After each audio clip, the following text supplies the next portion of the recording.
The following video will demonstrate the proper procedure for clearing a label wrap on any 4 or 6 inch T6000 thermal printer.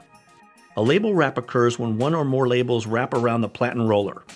This is usually due to an incorrectly torn label at the tear bar, exposing adhesive on the underside and causing the label to adhere to the platen roller as it moves the label in the reverse direction back to the top of the form. You may leave the T6000 powered on when clearing a paper jam. You will need to open the media cover and pivoting deck for better access to this area. Once the deck has been opened, you can gently remove the label wrap.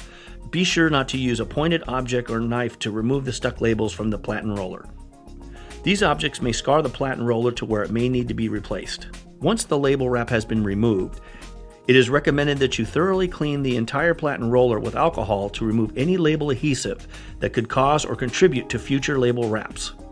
With the label wrap now cleared, close the pivoting deck and press the feed key a few times to verify the label feeds correctly without wrapping around the platen roller. If you continue to have problems, you can also check the paper feed value under the media menu. For additional T6000 product information, please visit printronixautoid.com.